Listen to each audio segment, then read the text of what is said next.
everybody, James here, Storytime with Dutch Mantell, episode 183. Dutch, you've been tinkering with that mustache for minutes. Oh yeah, look, it looks pretty good today. Look at there. Hey, I'm thinking about contacting the people with the mustache wax people and see if I can get a deal with them. Do it. Hey, I'm not going to tell you that you see who does this, but these are what they come in, little containers like this, and they work. They're very good. If you tell me who it is, I'll reach out to them for us. Wait a minute. Okay. Well, I mean afterwards. I mean, don't give them away just yet. Oh, there's a bunch of them out there. Yeah, well, we can write to them all. Yeah, we'll get them. Yeah, fair enough. So, I'll get on that soon then. So mustache wax plug coming soon, hopefully. I should totally do that anyway. Okay, we'll do the quick intro. Dirty Dutch Mantell with 2 L's at gmail.com. That's the email you use to write to Dirty Dutch Mantell himself. Ask for his signed merchandise. Get a price from him, including signed books, signed diplomas from the University of Dutch, signed WCW trading cards. That's one of the books as well, backwards. Because for some reason on your Zoom, everything's backwards now. Oh, it's Zoom now, damn it, Dutch. Have you seen it? It's not backwards on mine. It's backwards on mine. It changed some weeks ago. See? Well, anyway, that's Tales from a Dirt Road. There's also the World According to Dutch, excuse me, as well. So more signed merchandise from the Dutchman himself. There's the other book. This cameraman, I tell you, do I need to just get another camera? Do I need to invest? Well, you might, but it's always done this. What the hell? Yeah, I know. It's got a mind of its own. It's like the second. Hey, you know what I think? You know what I think the camera's doing? It's got asthma.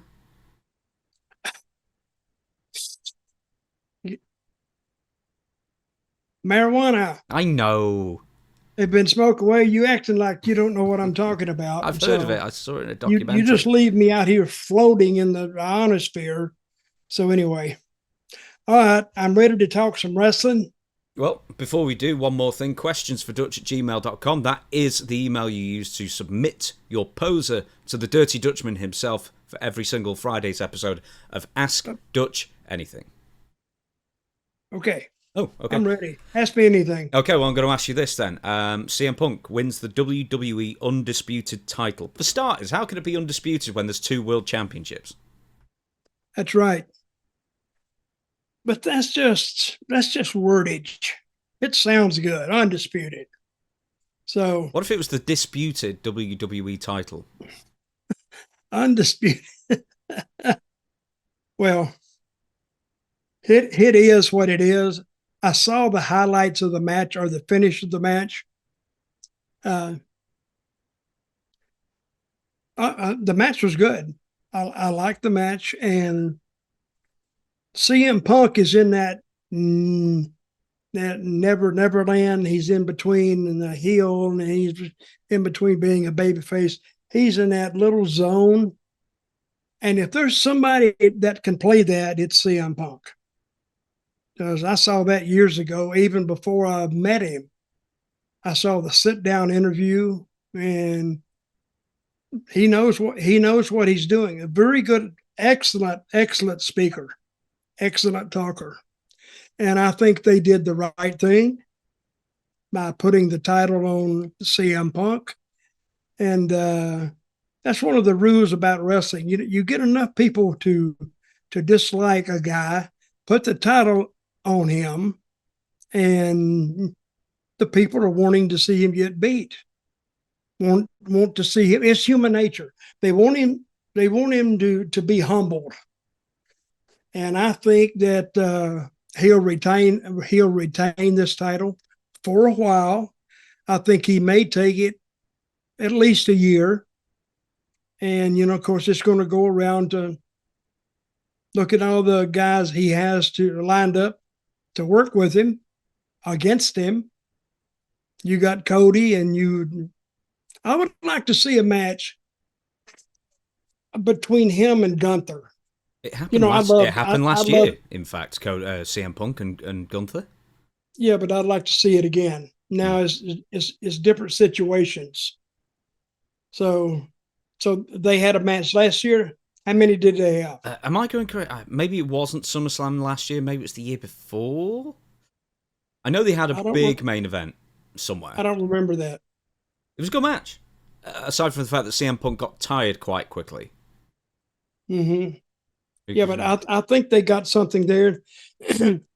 See, with a heel like CM Punk, he knows what he's doing. But is he a heel, though? Because he was wildly cheered in Chicago, but also, I mean... That's his hometown. Yeah. It was SummerSlam last year, in fact. There you go. CM Punk, Gunther. But it was his hometown. Have you always just seen CM Punk as a heel, no matter what they program him as? Well, I don't see him one way or the other. I just see him... Basically, the only thing that changes about CM Punk, if he's a heel or a babyface, is not his work so much as his interviews. His interviews would change because he does a different interview or type of interview when he doesn't want the people to like him, and he does a different one when he wants them to stay on their good side. But his work more or less stays the same. Now, I think I met him 20 some odd years ago, I think. But he was good then. And I don't know who trained him or if he trained himself. You know, there are some guys that just train themselves and turn out pretty well. AJ Styles, as you'd say. He may fall into that category. You said AJ Styles trained himself, didn't you? Basically.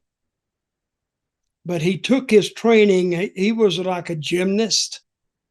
And he took his training in that. And I guess he started early. He kept watching matches and watching.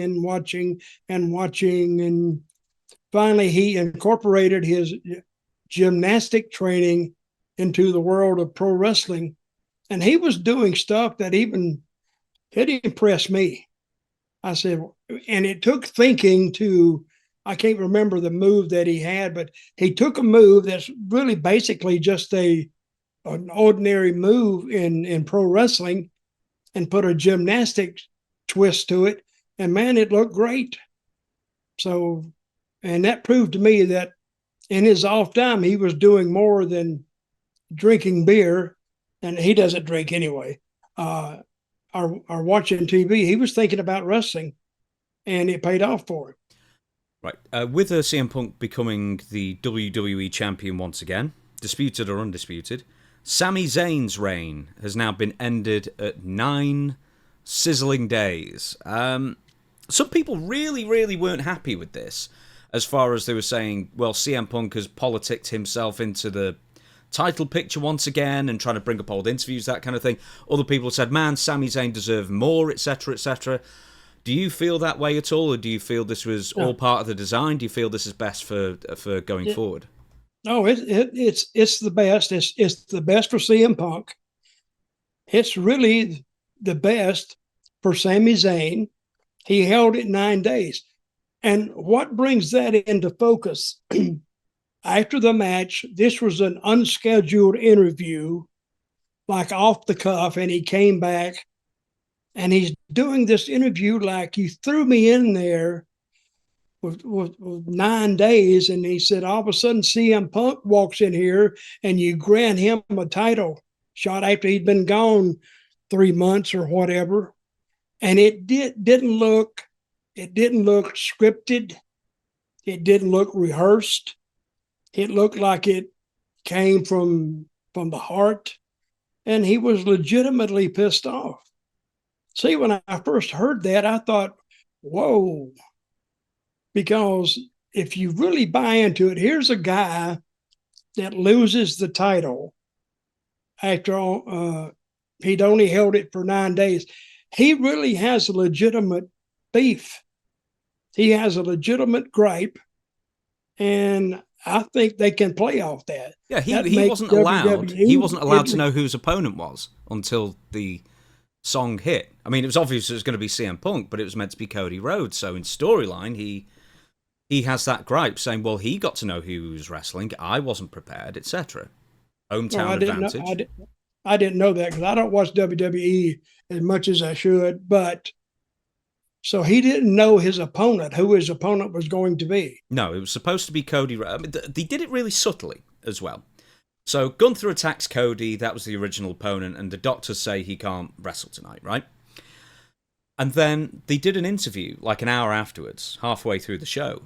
And Sami is quite happy. So, well, those are the breaks, but I guess there's no title match on tonight. That's good. I get to keep the belt, etc. They were very subtly, and they didn't slap you in the face with it, just very subtly, just letting you know that Sami Zayn is the coward. Sami Zayn's the one who's happy to duck out, etc. And then it was announced, no, you will have a main event, and ends up being CM Punk, of course. So that was the storyline thread going through the show. And it was done very, very well throughout. Okay, catch me up on this. Who was he supposed to have wrestled? Cody. But Cody got hurt. By Gunther. So all the fans knew that there was going to be a substitute. Yes. But he thought, Sami Zayn, that maybe there wouldn't be a title match tonight. Mm-hmm. But there was. Mm-hmm. And they didn't tell him who it was, and he would know at match time when everybody else knew. Mm-hmm. See, you know what I'd have done if I was Sami Zayn? I'd have had my little spies running around backstage. And then telling me who it was going to be. He didn't need them because during every single segment, the Chicago crowd were chanting loudly CM Punk. I mean, you would have had to have been deaf to not have figured that one out. But I'm saying in storyline, because he's the bad guy, he could be stupid. What if CM Punk wasn't the one who went out there? The crowd would be disappointed, right? Yeah, what if it was Cowboy Lang? Yeah, Cowboy, that would be a good opponent, yeah. So did the crowd react wildly when CM Punk showed up? Indeed. Do you know what's funny? Is when he got to the ring, you know how so there's been some comparisons, right, with Hulk Hogan from WrestleMania 9, and that's the one where he was gone for a year and then all of a sudden he turns back up after his first match and goes, hey, I've won the belt again, wouldn't you know it? You know, that kind of thing. It's a very famous incident, just in case anybody doesn't know it. So people started comparing Punk to Hogan, like just disappearing for ages, then coming back and winning the belt first go round, with no build-up either. And then I was thinking, yeah, that's not fair. But then I was thinking, well, a week ago, he made up this completely nonsense story about something that's video proof, the Brazil flag kicking incident with Jericho. And then, when he got in the ring with Sami Zayn while his entrance music was still playing, he started doing the wiggly hand and cupping his ear. Oh, yeah. So it's like, he knew. That was good. He knew that was going to be coming at some point. Well, that was good, but I liked the way... See, I wasn't really completely sure how they handled it, but that was good. Very good. We're going to move on to Sami's... I'm sorry. Let's talk about the match a minute. Yes, please. You like the match? Yes, very much so. Do you know what? Someone pointed this out, and I thought it was very clever. They weren't kicking out of each other's finishes. They were kicking out of each other's attempts of the opponent's finishes. So the argument there can be, well, I don't do it as well as so-and-so does. So therefore, I haven't perfected this move like my opponent has. So I kind of like that as a bit of a twist on the usual finisher kick-out parade. What did you think of the match? Oh, I like the match. But what I don't like, so I think they kicked out too much. I mean, this is nitpicking here. It doesn't matter. It was a good match.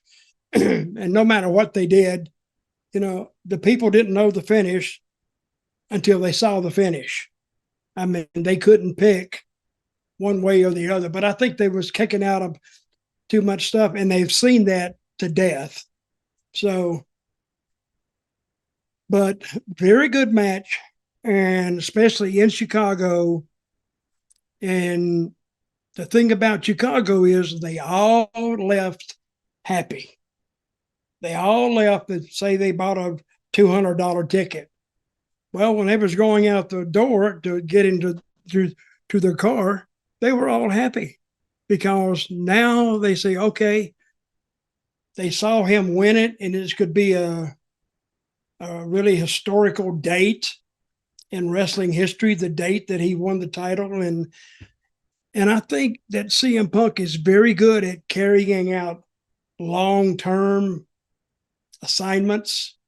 There's no telling how long he's going to hold this. But if I was the booker or one of the bookers, I would run with him over to a year or so. That's what I would do. Of course, that depends on business. Of course, if he doesn't, draw any dollars or any eyeballs, he won't last that long but I think he will, because I got a lot of faith in him. We're going to move on. There's something else with Sami Zayn. It's pretty. I don't know if it's been fully debunked, but a lot of people kind of don't believe it. Right. So, Sheamus, as you well know, he was released from WWE. He refused to take a 50% pay cut, essentially the same as the New Day. Some people on the roster were told, you either take 50% pay cut or we're going to fire you. It's simple as that, because they weren't using the New Day, they weren't using Sheamus. I don't like the word fire. I think what they meant was, you either take the cut or we're just going to let your contract expire. Not even that. They were actually going to cut them out of existing contracts. They weren't just going to let them, because the New Day, they'd re-signed at like 5-year deals at the beginning of 2025. That would have seen them gone to 2030. So, no, they were actually cutting the contracts. So what do you mean? They wasn't going to pay him what they owed him? Yeah, essentially. So they'd re-signed at a certain amount, and then WWE or TKO had decided that actually we're paying you too much. So we're either going to release you, or you can agree to take half the amount. What would you have done? That's a tough one, because all the people who were in that position were long-established talents. Mm-hmm. And it was kind of WWE creative's fault that they weren't doing anything with them. They weren't injured or anything. They'd just been left to sit at home. And they were all making, or most of them were making, 7 figures. So in Sheamus's case... That's 7 figures. Yeah, $1 million plus a year. Okay. So I'll tell you what I'd have done. Taken the money and stayed home? Well, basically, that's what I would have done. He wasn't working. They basically, in WWE right now, you don't really work the weekend live events. You either do TV and then you get 3 or 4 days to rest up.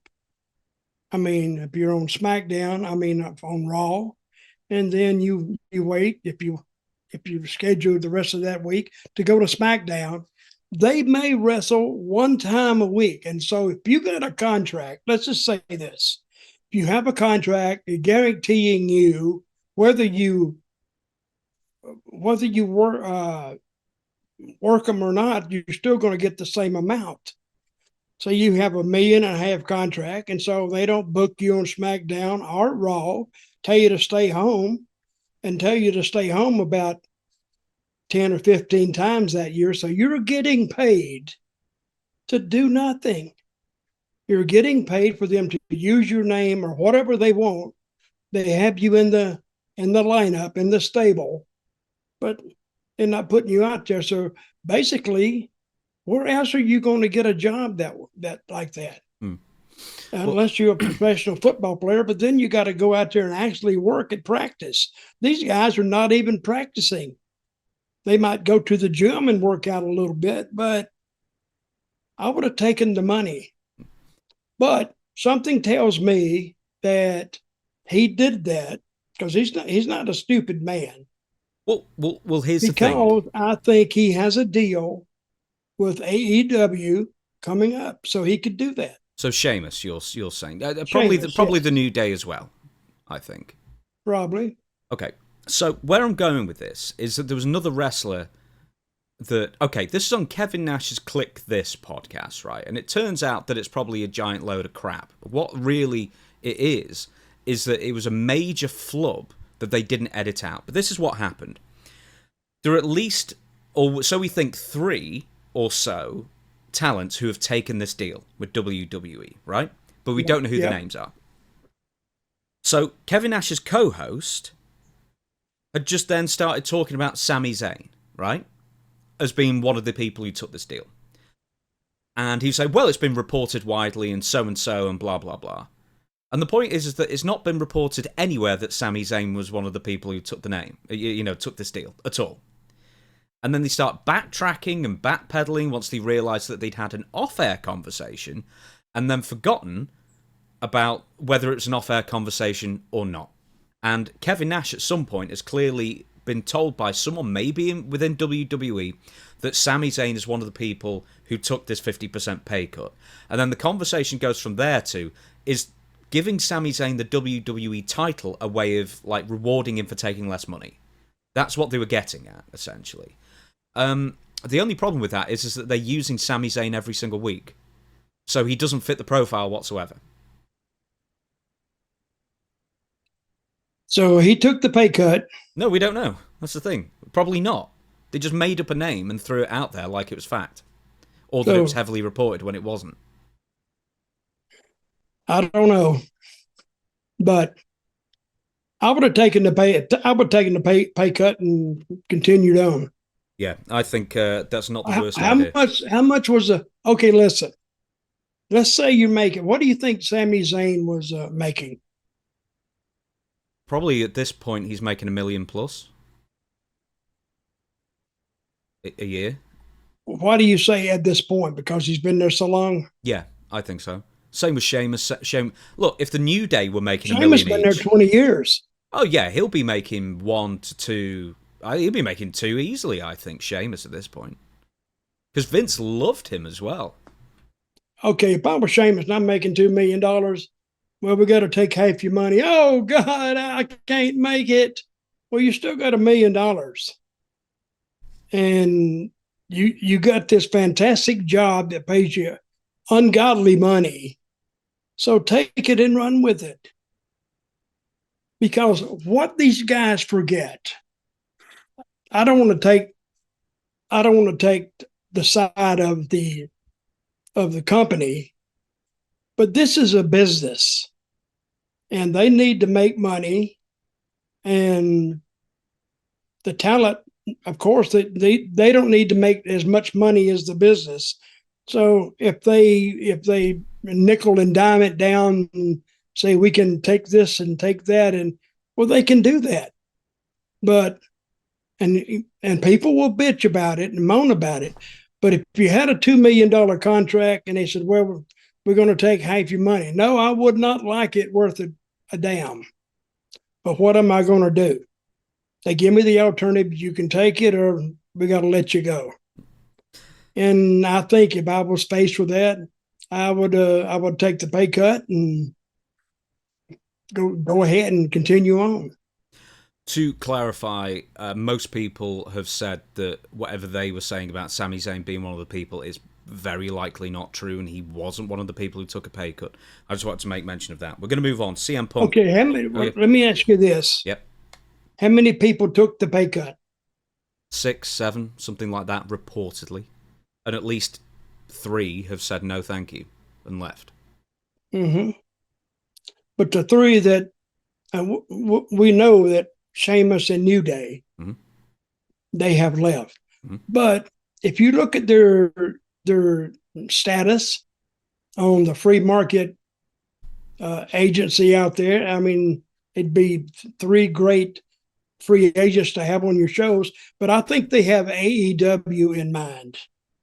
I think all 3 of them. And I think it's very possible we'll see them popping up within the next couple of months. Yes, I think so, indeed. We shall move on. CM Punk versus the fans again. So, this video came out yesterday. I don't think it went like they thought it would, because a lot of people, after this video was posted, were lambasting the so-called fans in this as well. So some wrestling fans were hanging around a hotel lobby trying to get photos with wrestlers. CM Punk refused because they were clearly obnoxious and annoying, and also they were trying to use their, I think it was the mother and then like her 2 sons, and one of them was a lot older looking than the other one, I guess that. Essentially, they were trying. She seemed like she's trying to throw her kids out there to try and get photos with it. Get photos with the wrestlers, right? Because I went on this person's Instagram, and they were posting on their stories her with the wrestlers, not her kids with the wrestlers. You know what I mean? So, like, basically, this person, so we can gather, was trying to use like the kids as like an in, you know, like to soften the blow or like make it easier to ask for photos. And CM Punk apparently wasn't having any of it and just scowled at them and walked off. You saw the video that they had made, because here's the thing, that video came out that same evening. So they were so disappointed that they had to put a little image and then put subtitles on and then get it out there as quickly as possible for social media clicks and views. And what do you make of that? Parasites? What is that? Parasites? Entitled people? I mean, I that's how I read it. Hey, wrestling fans, you cannot put them in a group because they're all different. They're fans. So, and I think anybody that wants to get them out to get it out there that badly is either trying to make money off of it, or they're just big marks for themselves. But it is what it is, and if somebody was going to refuse to play the game, it's perfect for CM Punk, because he will.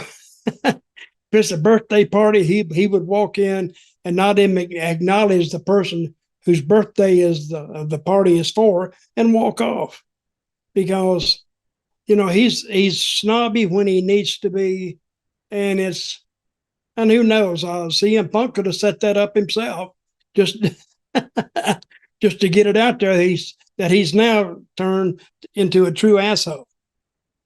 I doubt he said it himself. So a few months ago at WrestleMania in that lobby, some guy was shoving a phone in his wife's face and he slapped the phone out of the guy's hand, of which I entirely commend him for. And a couple of years ago, he did an Instagram post, and he does quite a few of these, saying, don't follow me to hotels, leave me alone after work, that kind of thing. Yeah. But because I'm tired, I've worked the main event, and it's exhausting and I want to go to bed, which is fair enough as well. But he posted a couple of years ago something to the effect of a polite reminder: if I tell you to stop following me several times, but if you keep following me in the airport, then you're crossing a line. And then there's and also, stop using your children as a shield or bait to try and get photos, essentially. We've only seen, obviously, one person's side from it, so. Well, wrestling fans are ingrained in especially if you say, don't say this to me when I'm in the ring. That's like saying, say this to me when I'm in the ring. They do exactly what you tell them not to do, because wrestling, we have taught them that's what they should do. So when he does, now this social media thing comes along and he can get on there and he does his own private interview, and his fans, hey, don't do this and don't do that. That's exactly what they're going to do. So the woman bringing the two kids with him, it was actually, I found it pretty interesting, because they waited around late in the night, right? Mm-hmm. How late was it, you think? It was after the show, yeah, midnight, something like that. Well, here's the other thing. She's like, oh, we just so happen to be staying at the same hotel. It's like, yeah, of course you are. I mean, maybe they are, but maybe they found out where they were staying, or it's obvious where they stay, or and like this person's quite clearly trying to get as many photos with as many people as possible. So I'm not sure I buy that line either. When I was with WWE about 10 years ago, the fans they would wait at the baggage claim, and I don't know how they would get in there, to tell you the truth, because you should have a ticket to even get into baggage claim, but there was a bunch of them down there, and I don't know how they got there, unless they paid off somebody, and the guy guarding the place just let them in. But they knew where I was staying, where I was, what airline I was on, what seat I was in, and if I was going to anywhere after, say, at St. Louis, if I was going anywhere after St. Louis. They knew all that stuff, and I don't know how they would find out all that. Dutch, did you know, right, that there was like a subscription service. I don't know if this still exists, but like one from years ago, and it was called like Bag of Baller or something, and it was for women who wanted to know where NBA stars or generally like sports stars would be like hanging out, like in nightclubs and stuff, so they could like get all dolled up and try and, you know, probably get a baby out of them and divorce them immediately and get half the money, I guess. But not too long ago, well, it's been 3-4 years, this woman was following the NBA players around, and what she was trying to do was she was trying to get pregnant and have the baby, and they were going to hammer this guy for, I don't know, 100,000, 150,000 a year. That's not a bad way to go. And I don't know who she got. I think she probably ended up getting somebody. But the first thing you learn when you have women following you is watch who you're messing with, because you don't know them from Adam's house cat, and you don't know them until it's too late. And then you wish you had listened to the advice that was freely given. See, I didn't have to listen to that advice. I didn't have no women waiting on me anyway. I had them waiting on me, throwing darts. You son of a bitch. Where was do you remember where like the most annoying, let's say with WWF or WWE, where was the most annoying city where there'd just be like the most amount of fans at the airport and in the hotels? Chicago was bad. Yeah. Oh yeah, I mean, I always try to be nice to them, and not to, and they were very irritating. I mean, they would be all over me until the next guy come along. Then they'd be all over him, and they just go down the line. Of course, the bigger the star, the more of a lineup of fans that he would have around him.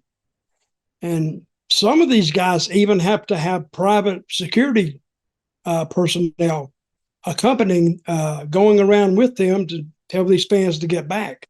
When it gets to that point, you got a serious problem. Just to end on this story, so at the end of the video, they're like, "Oh, we're so disappointed. I can't believe he's such a punk in real life, etc., etc." And then they turn it around to the young kid and it's like, "How are you feeling about it?" "I'm all right. I still like him." Oh yeah, the little one liked him. He said, "Yeah, he's fine." He was okay with it, because I think he had a good time just waiting for CM Punk. He never showed up, but he was having a hell of a time. It was the older one, about the 16-year-old one, I think, that he was having a problem with it. And I think the mother was having a good time with it too. No, she was having a problem with it because they were trying to put on, like, project their feelings onto the kid, and then when the kid's in the video, it's like, "Oh, I'm fine. It's fine. I still like him." It's like, well, apparently the kid's more mature than the other two. Well, anyway, I watched it. Actually, I kind of liked it. It was entertaining to me. So, well, but do as they will, whatever. Apparently, SummerSlam 2026, the build to it hasn't been entertaining enough to get people to actually buy tickets to go and see it. I've got a lot more facts and figures stuck in my head because I've actually just done a video on it myself, but facing unexpectedly sluggish sales. So, and this is for Saturday's show, because it's a 2-day event now, but for Saturday's show, we're just under 3 weeks away. They're in a 73,000-seat stadium, something around there, and they have sold 22,000 tickets. They've not even sold a third. I say the available because obviously there's like staging. It's 3 weeks away. Yeah. Yeah, they should have sold more than that. Yeah. What was last year's turnout? Well, 3 weeks out. 3 weeks out, I can tell you almost exactly. Just over 39,000 for SummerSlam last year. Okay, so they've sold half the tickets in advance to this year's WrestleMania than they did last SummerSlam. Year. At this SummerSlam, at this point. Yeah, WrestleMania 42 was actually about the same. But the thing is, for WrestleMania, the tickets for those were like 5 times more expensive. And also, they ran the same city twice in a row, 2 years in a row. But they were also, around 3 weeks out, had sold about 39,000 for Saturday. Mm-hmm. Whereas like SummerSlam this year, I get it's been a bit not that inspiring, I guess, but this is nearly 50% drop over last year, which I find quite incredible and quite telling as well. But 22,000. What's the main event? CM Punk. It's CM Punk versus Cody Rhodes again, and it's Mm-hmm. Roman Reigns versus Seth Rollins again, and it's Brock Lesnar versus Obafemi again. It's a pile of rematches essentially. Hmm. Now CM Punk versus Cody Rhodes. I think they're going to be disappointed in that anyway. Why? I don't think Cody is really as over as they want to try to make him be, and the numbers would tell that. You know, Cody, I don't find very. I'm talking for myself, and I like Cody. I love the guy, but I don't think he inspires. He's not a John Cena. You know, John Cena, you either loved him or you hated him. Cody is like in the middle, and you don't know what to do with him. I think, I don't know, they just, I don't know really what to say because it's just, he either grabs you or he doesn't, and he really hasn't reached out and grabbed me yet. The only other two, He's groped me a few times in the elevators, but he's never really grabbed me. No, did you say thank you at least? But in the and who's the second down? Roman Reigns versus Seth Rollins. I looked this up. I think this will be their 30th singles match. Mm-hmm. And it's like, look, okay, you were there at the time as well. I mean, you tell me if you think I'm out of base, but they're trying to make the Shield group. So Roman Reigns, Seth Rollins, and Dean Ambrose, John Moxley now. They're trying to make this faction out to be like an all-time legendary faction. And I never felt that way about the Shield. I just don't. I never did. I don't think it's that big a deal. No, I never did either. You see, one thing is trying to make a team or someone in this view, but if the fans don't go with it, they don't go with it, and they're what you're judging on. You're going to get enough that you can draw a good live appearance that looks great on TV, that makes money for the company. But I never felt the Shield was like that, ever. And anyway, that's me being a fan. It felt, to me, do you know what it felt like? Was more of like a manufactured boy band. They were like 3 company favorites being brought up from Florida Championship Wrestling or wherever, or NXT. Yep. I think it's probably Florida Championship Wrestling at that time. To get, it was like 3 individuals that they had to put a character on, and they didn't really have anything kind of really holding them together. It's kind of like the Vision in the sense, although at least they were more cohesive than the Vision at least. But I just don't see them as an all-time great faction that WWE are trying to portray them as. What was their name? The Shield? Yep. And what was that explained to be? The Shield versus against what? What were they shielding you against? I don't know. I mean, I never understood why they were called the Shield. They were just 3 guys who didn't like other people, but that's been done quite a lot. So I think they said, why don't we take the Shield and break them up, and instead of 1 act, we can have 3 acts. And I don't think it worked, but I think Vince liked the guys and he went with it. But do you think the Shield was really over? I think for the time they were fairly. But once again, I just don't. They're not like D-Generation X or something. And WWE are trying to make them out to be like that level of influential. I thought they were all right. See, I think the fans in WWE have seen more starts and stops than they've seen starts and go. Of course, not everything is going to work, but I think the push they put behind the Shield was very, very strong. And I don't think the response from the fans match the push up front. I just don't. Yeah. Well, it was all a vehicle to promote Roman Reigns, I guess. Just give him a vehicle to get to the main event, obviously. Yeah, but we can say that now. Yeah. Because Roman Reigns is the ones who's really benefited. Oh no, that was really, apparently that was really, the point from day one. It was always going to be just like something to get Roman Reigns ready to ascend to the top, and the cards will fall where they may for the other two, I guess. Well, sometimes the WWE creative is hard to read because when they get in the room together, it's hard to read the room, and you're in it. So I think they're just, creative is such a thankless job anyway. If you have an idea and it works, oh boy, I tell you, the talent they get all the credit, but it's the idea that got over, not necessarily the talent. But if it bombs, it's not the talent bombing. It's the creative. They're so stupid.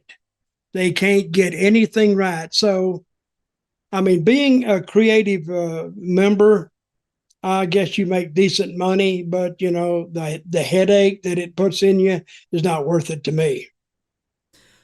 So, for me, what kind of is shocking about how few seats have been sold in all this is that I thought, for like the general WWE audience, not like the super fans and people like me who follow this every day of their lives, I thought, like, broadly speaking, that would be 3 matches that plus the name SummerSlam, of course, that will get enough people interested to buy tickets, and for whatever reason it's just not happening. So they'd be lucky to get 30,000 a night at this rate.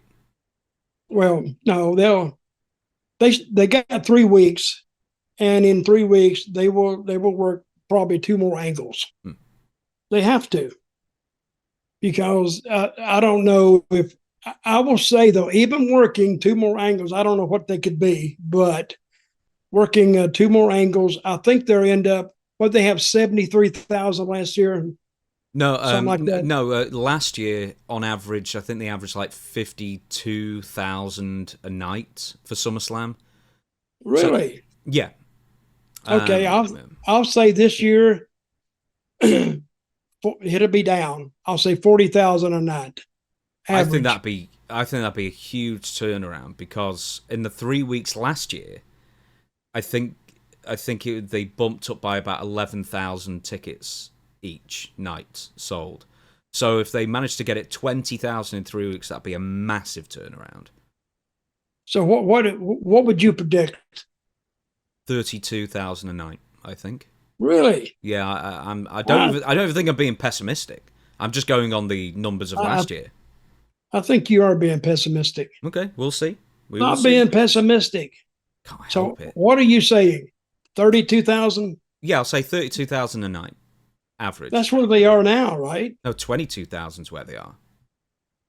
Oh, they'll sell more than 10,000 tickets in 3 weeks. They didn't last year. Well, they sold 11,000 per night last year. That's why I'm going with that number. I'll say around a 40,000 average per night. Okay. Is what I'm going to say. Just to throw this in as well, All In Wembley 3 is happening in about 6.5 weeks, and they're just shy of 30,000 for Wembley, which for them is a disappointment, because 2 years ago at Wembley they got 50,000. I don't think they're going to get close to matching 50,000. But once again, I'd say that's like a bit disappointing for Tony Khan, whereas for SummerSlam, if they did 35,000, I'd say that was a disaster, because SummerSlam's SummerSlam. And the other things are, the tickets aren't nowhere near as big of a rip-off as WrestleMania was. Nowhere near.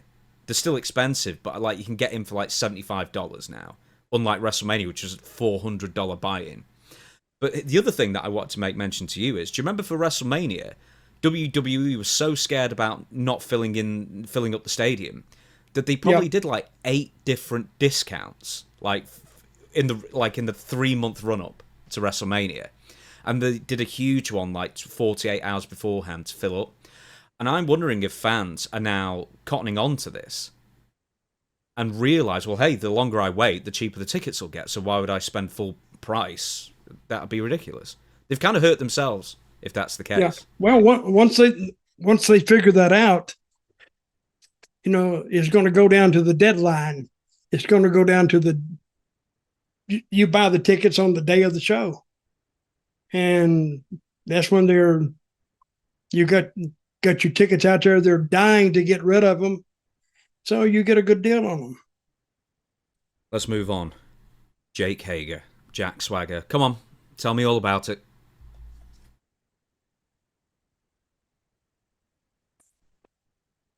I didn't see the show. I just saw the slap. So actually, how many slaps did Jack get in? I only saw the end bit. I didn't see how many slaps. I only saw the end too. Yeah, I don't know. He looked like he'd already taken one because he had a big red face and handprints across it. Well, but I don't know what he got paid, but let me ask you something. Could you stand there and have another full adult male slap you as hard as he can right across the... Could you do that? Depends how much they paid me, but it'd have to be a lot. Dude, do you know in the power slap thing, in the lower ranks of power slap, apparently they make like $1,000. Yeah, you don't make nothing. Yeah. Really? And then you go what if you got to go to the doctor? You got to go to the hospital. Who's going to pay that? Do they pay that? No. They probably would, but still, I mean, is $1,000 worth the inconvenience and possible brain trauma? They couldn't pay me enough to get slapped.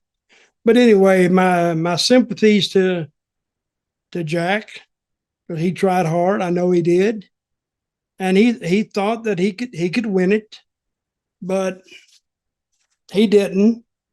But anyway, the effort was there, so I gotta credit Jack for that, because he has a lot more balls than what I got to even enter into it.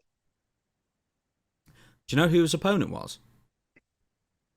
I saw him. I can't remember the name. It was Mahabali Veera, who was the final champion in Ring Ka King. You booked him.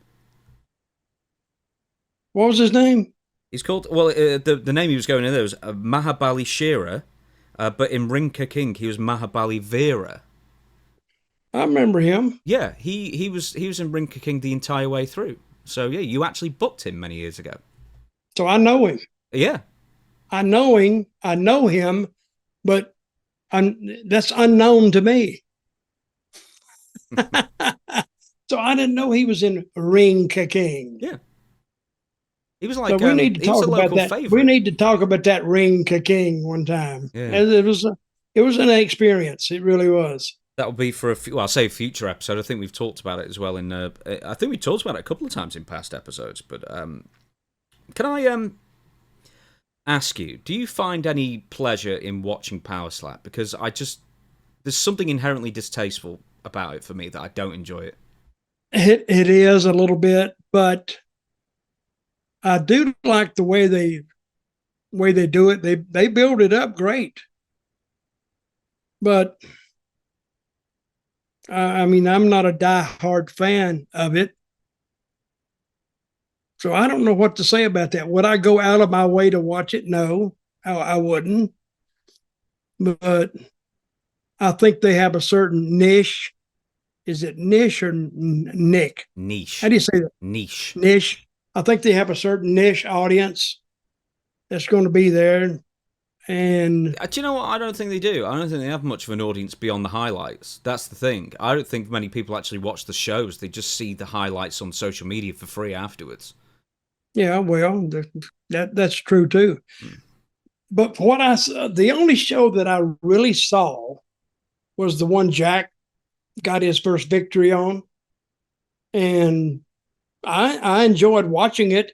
I enjoyed the build-up, and then the only way that if that decision goes to the judges, that's really a letdown. If you don't see a knockout, it's not worth watching it. But then, like you say, there's a certain. What did you say when you watch it? What do you feel? There's something that makes me. I'll tell you what it is. Distasteful. There's something that makes me feel really uncomfortable. Is because it just isn't sport for me. Because there isn't. It's just a tough man competition. It's not even that in a sense. No. It's because there's no talent for it. It's almost or very little because it's like hitting the bell with the hammer at the county fair, right? It takes strength and it takes technique. But you know what it doesn't do is that the bell doesn't fight you back. Yeah. But it's the exact same thing. But it's like it's the bell and the hammer at the county fair with CTE. That's it. It's just some chronic traumatic encephalopathy thrown on top of it. And I kind of just don't really find it entertaining. It just makes me wince. Well, what kind of numbers is it getting? As far as views, I don't know. As far as social media, it gets a lot. A lot of people watch like the 6-second reel. But as far as like, actually watching the shows, not much, I don't think. Can you look it up? I'll find out one sec. So I'm not even sure it's on TV anymore because they had one series on TV and it says here it struggled to retain viewers, averaging between 250,000 and 300,000 per episode, and the network stopped airing it following its first season. But on social media, it gets like 1 billion views a month. So that's why they're continuing with it. So they're getting like 250 to 300,000 live viewers. When they put that show on, is it time delayed or is it live? It's sport. I'd presume it was live. I don't think it could be live because they get somebody knocked out. Takes a while to get him off the stage, transport it off. It was I'm just right. So they used to air it after Dynamite, AEW Dynamite. There you go, and that was the lead-in, and it did significantly worse, which is why they stopped airing it. Significantly worse. That's actually what the Wikipedia says here. It did significantly worse. So yeah. All right, then we're going to move on. I'm not going to do that story because we've got to talk about Dark Side of the Ring. We're going to move on to this one. Baron Corbin returns. Your thoughts? Well, it's according to what they do with him. I didn't like him before. I think, I like him as a person, don't get me wrong, but his appearance, his gimmick, it just didn't, you talk about things grabbing you and seeing what they're going to do with it. And he's been there before.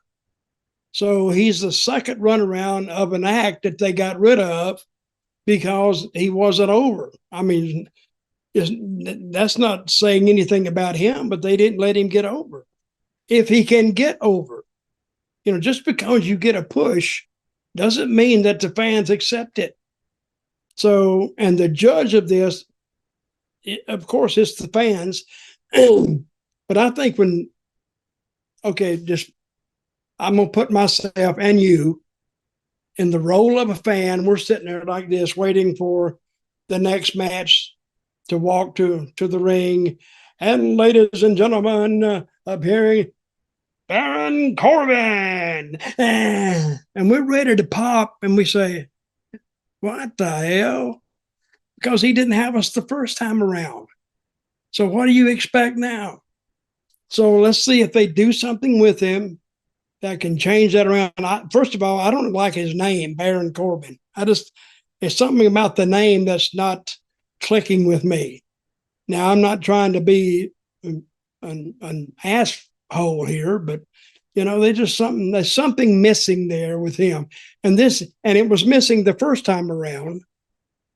And now it's going to be missing again because this is the second time at a failed first time. So I don't know what they can do, but I hope they do something good with him. I like how when he went onto the Indies for a couple of years after WWE released him. And how do you explain the name? Because on the Indies, he was working as Bishop Dyer. And it's one of the worst names I've ever heard in my life, right? And it's like, well, how do you explain the name? He went, well, I've gone from a baron to a bishop. Like, I've kind of evolved. And it's like, Yeah. right, one is like Now, wait a minute. one is feudal nobility, and one of them is bishop, like Catholic. I mean, there's no correlation at all between the two of them. Why didn't you know that? Okay, a bishop is higher on the scale than a. No, they're not on the same scale. That's the point. It's one is a nobleman, and the other one is a religious figure.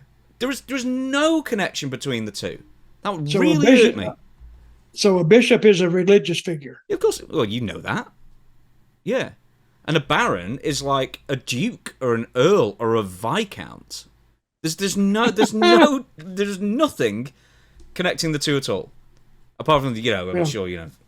Okay, my final say on this, Mr. Corbin, I wish you a lot of luck and hope you do well. Okay, well, actually, I'm not going to end on that. I want to ask you this, is because at one point he was doing the happy Corbin thing, right? But, he found a load of money and then he lost it all. And I think that was the only time you said you enjoyed him at all. But then he's come back and he's just now plain old Baron Corbin again. So I guess, is your point, is like, well, he left with no character, and now you're bringing him back, and now he's got no character again at the moment. Is that kind of and no money? Well, he had to come back, didn't he? Yeah. Now they can't say, oh, well, he went to Vegas and he hit the jackpot and he won all this money, so he's back to where he was. They can't even do that. You could buy a bishop's hat and say, I'm Bishop Corbin. What does that look like? It's like a big papal bloody white thing, pointy affair. That looks like the Ku Klux Klan. No, it doesn't cover the face. It's not like a white clam sheet kind of thing. No, it's just the hat. Although you're not the first person to come up with that comparison, by the way.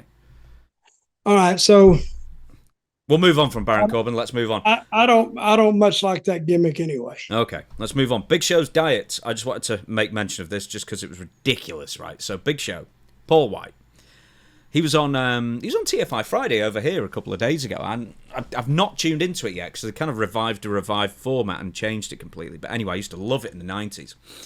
So anyway, Big Show, Paul White, he was asked, what was your diet back in the day to like maintain, basically, over 500 pounds. He was huge at one point. Here's what he said. Paul White's McDonald's, this is his McDonald's order, by the way. In his 20s, 2 Big Macs, 20 McNuggets, 3 sets of fries, a drink, a milkshake, and an apple pie. All in one sitting. Mm-hmm. For Taco Bell, Paul White would get 2 10-packs of tacos. At White Castle, he would eat 40 sliders, and White estimated that he was probably eating 12 to 13,000 calories per day in his 20s. Wow. That's a lot of food. But it's a lot of bad food as well. I mean, if he was eating like loads of lean chicken and stuff, that'd be one thing, but yeah. Well, how many calories a day? 12 to 13,000. Keep in mind that the average adult is recommended to have, like, 2,400 or something. So he was eating about 5 times the recommended amount. Wow. So that's how, I don't know. That's not good food. He likes it. I like it too. But I think that was an excess. And how many calories was that a day, you say? 13,000? Yeah. Well. Hey, what's the most you've ever eaten in one sitting? Is it one of these things where you went to the Chinese buffet and loaded up? Oh, I've been to buffets. You know, wrestlers love buffets. There used to be one in Tampa. Oh, my God. And it was very, very good. You would go in there, and I would go in there myself, and I'd be in there an hour and a half at least. Some of them, you'd go in there, and they'd be in there over 2 hours. Constantly eating and getting up and not getting seconds, but getting fourths and fifths and eating it. I don't know how they did it. I told them, I said, guys, I don't know how much you can eat, but a lot of them would just were just a bunch of cheapos. They didn't want to, and this is when food was fairly cheap. This was years ago, but they would.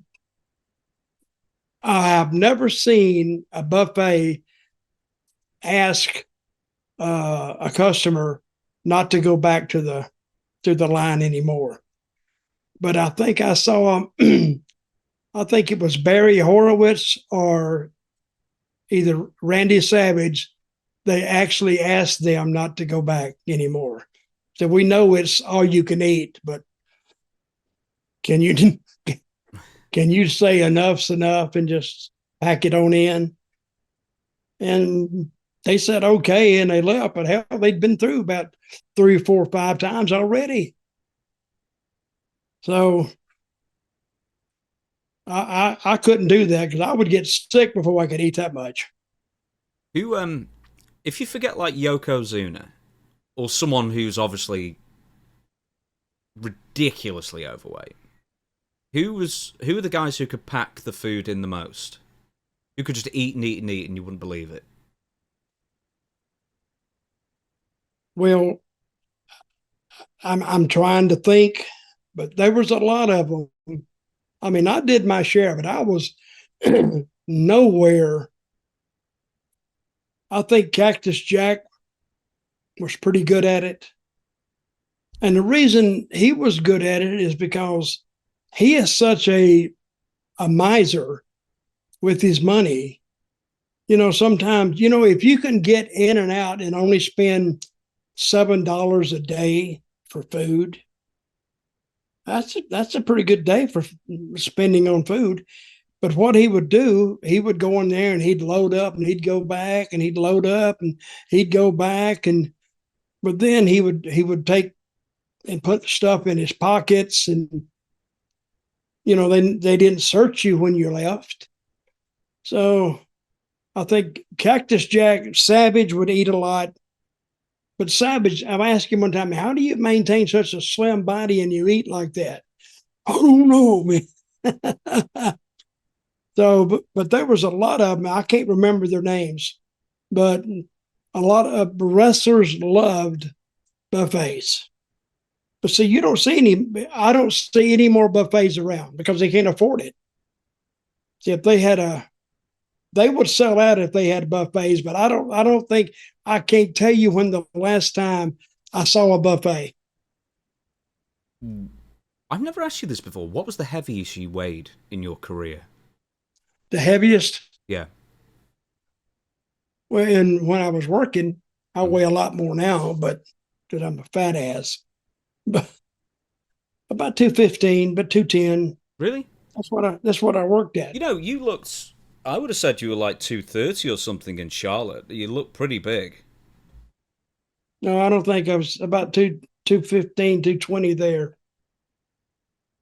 Did you ever attempt? I'm not saying the steroids because I know the story. Once you tried steroids once and forgot to work out on them, but but did you ever at any point really try and force yourself to get more sizable? I guess. Well, when I got in, size was very, very important. So if you weighed 200 pounds or 210, you were like a midget. Excuse that terminology. But I tried to put some weight on. But see, weight only works if you're kind of tall. Then you can do it. If you're like, I was like maybe 5'10", 5'11". If you pack weight on, the weight gets distributed this way. You can't distribute it that way. So what you do, you just end up getting fat. So, and then I was in a dressing room one night and somebody said, damn, you're getting fat. So I can't win for losing. So I just went back and, I was trying to go to the gym to get big. I got big, but it looked like I was more fat than cut up. So I just, how I fixed it? Stop eating so much. No, I stopped working out. Oh. That was the easiest thing.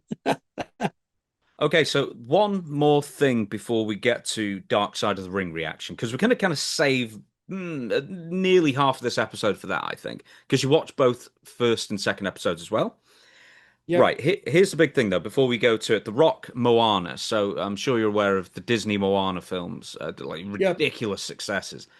Um, the big thing here is that they did a live action version with The Rock as Maui, and it's going to be it's been a box office bomb. It has not gone well. So there's been like 20 of these live action remakes of Disney classics, and for the most part, they don't do very well. Creative bankruptcy, call it what you want. The film garnered dismal reviews from critics. Deadline reports that the film stands to lose between 100 million and 125 million dollars, and the loss is assuming it hits 250 million at the global box office as well. So now fans are speculating that because of the failure of this at the box office, Moana, the live action version, we may see Dwayne Johnson back in WWE again. Does that strike you as possible, likely? Do you think that's the kind of thing to sort of like build up his credibility again? How old is The Rock? 54, I think. He's a little bit, what's that old term they used to, he's a little bit long in the tooth. Now, I think if they did bring him back for like a year and a half, but he's making so much money now, I don't think he wants to do it. Do you think he wants to do it? I think he'd probably do one more, but he seems to love acting so much more than wrestling. And I know this was a big criticism of him back in the day. You know, when he first went off to Hollywood, and John Cena would say these things like, "Man, I wish you could, just turn up occasionally. Make the effort. If you love Mm-hmm. WWE as much as you say you do, how come you never hear?" And I think there's some credence to that in the sense that he didn't turn up. There was another reason he'd fallen out with John Laurinaitis as well as Vince to a point over contract things. But also, I think he just likes acting more than wrestling, and I don't think he wants to admit it. What did you say now? What was it? I think he likes acting more than wrestling, and he doesn't want to admit it. Yeah, I think he does too. But I think if he came back to wrestling, it'd be a big success.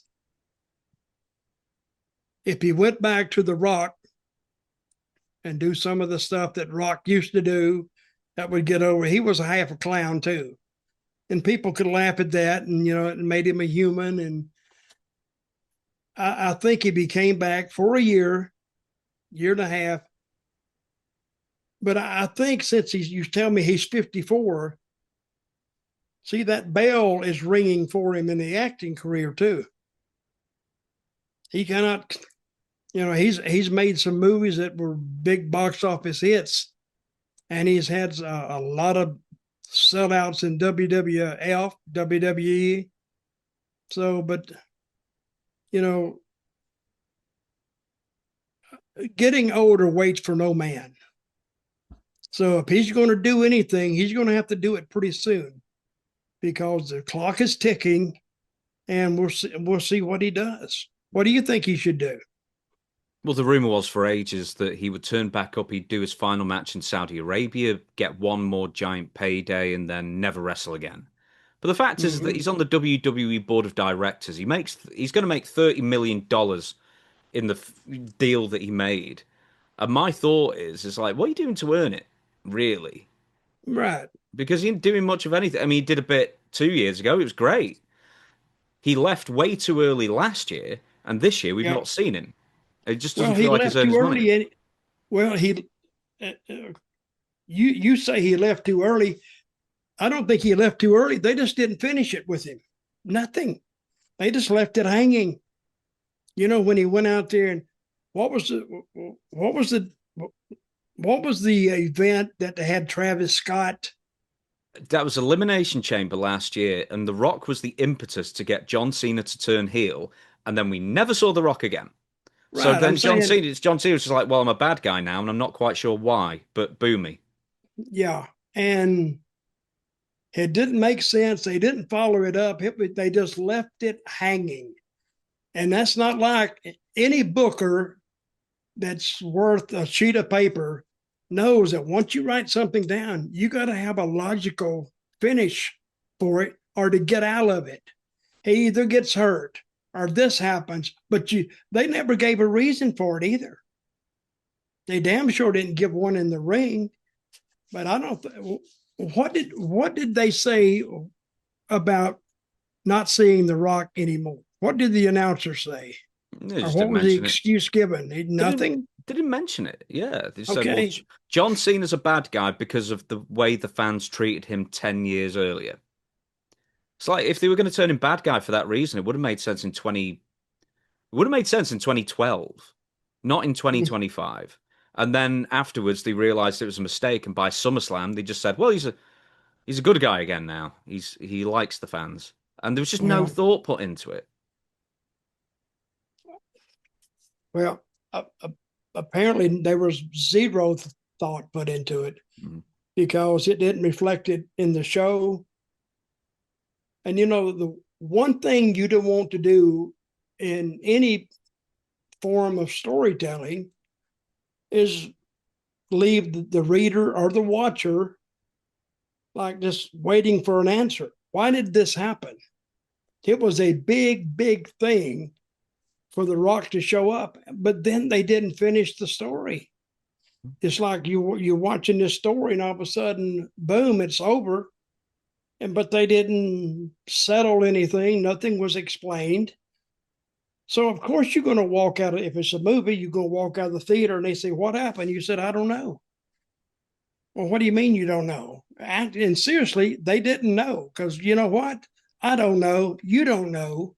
So nobody knows. The creative team doesn't know. I don't even think they knew.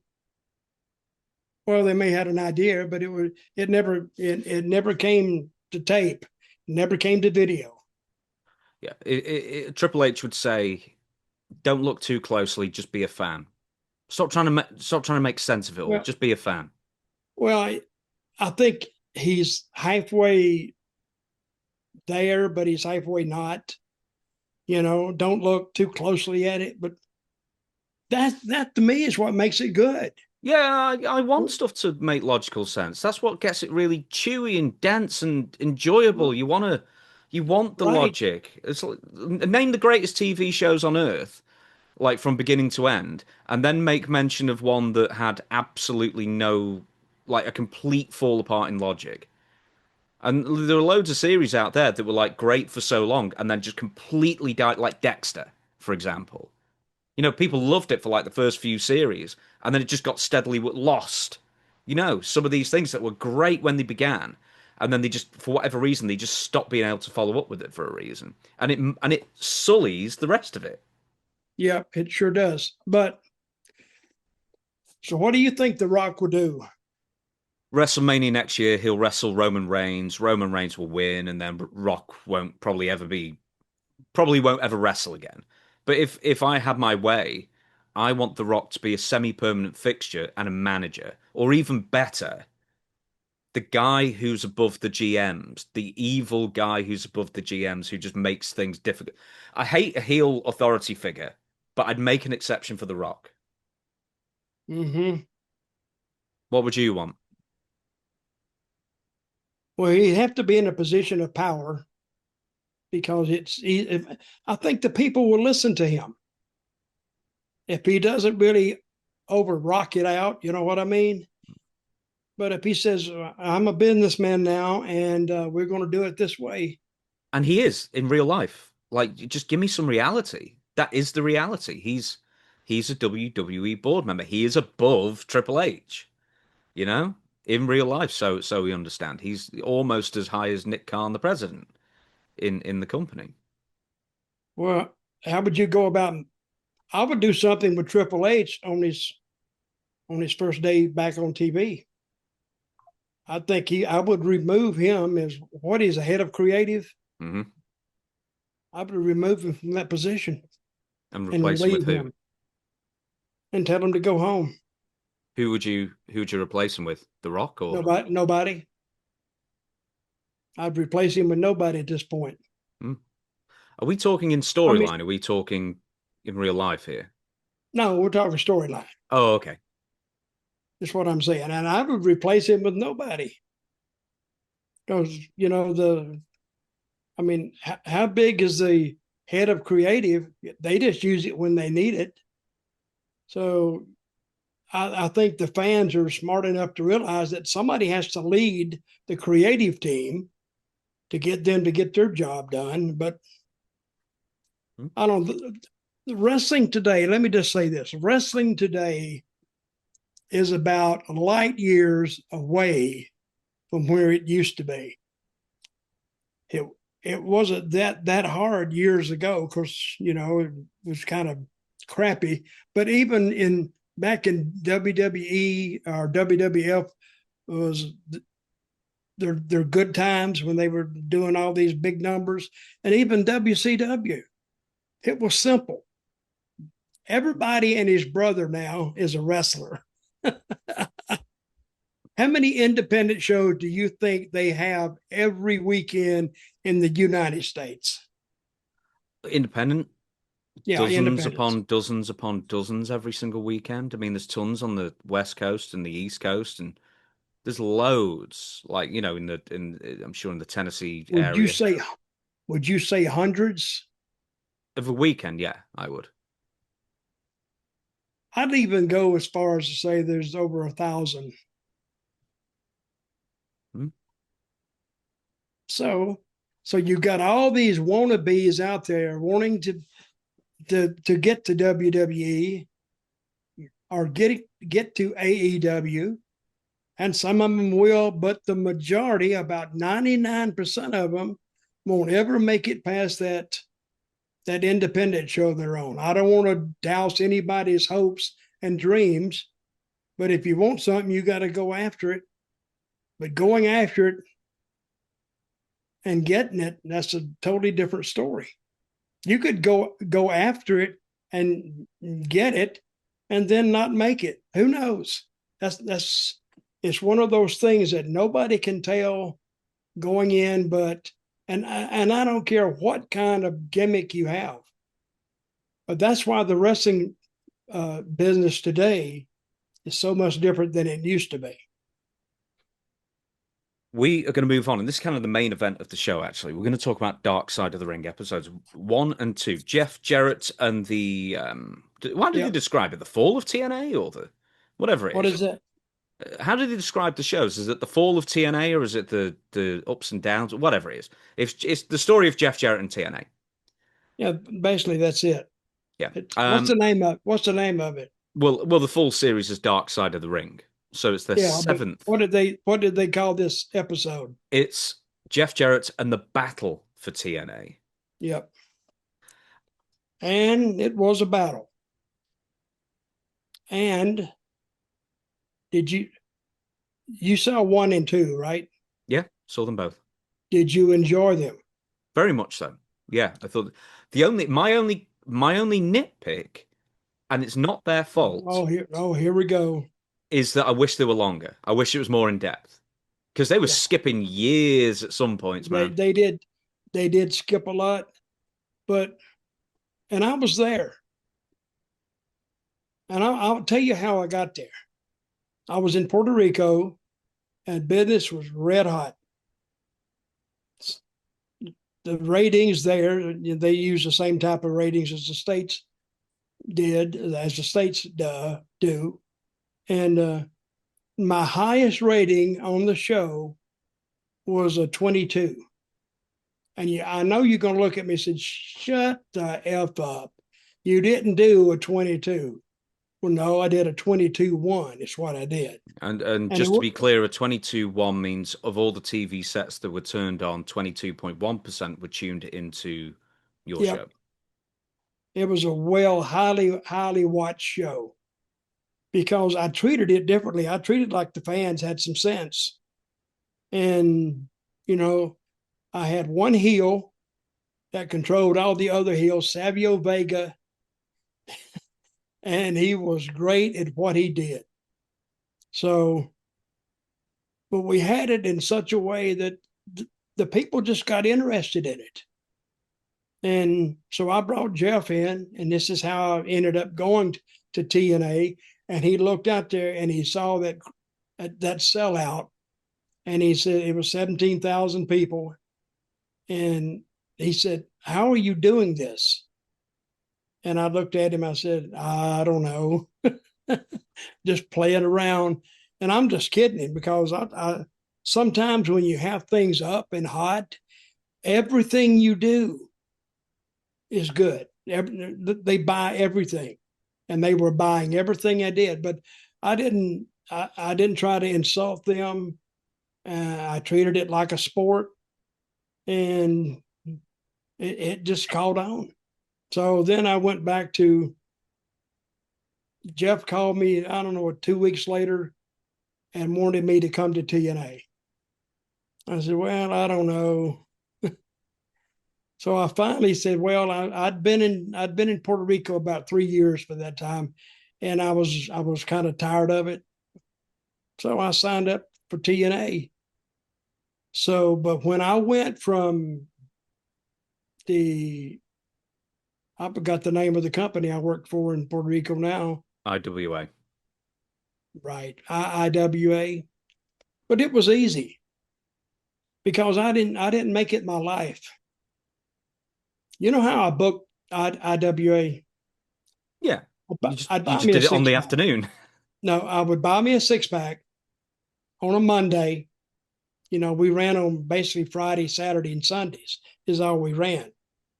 And so I would buy me a 6-pack, and I'd go out on the beach, get me a cooler, I'd set it down there, and I'd stay out there about, I don't know, a couple of hours, and drink my beer. Then I'd pack it up. Then I'd go back. Then I'd start thinking about the show. I didn't have a creative team. I was the team. I had a guy to format the TV, and I would sit down and just tell him, put this here and put this there. And basically on TV, I just put the baby faces over.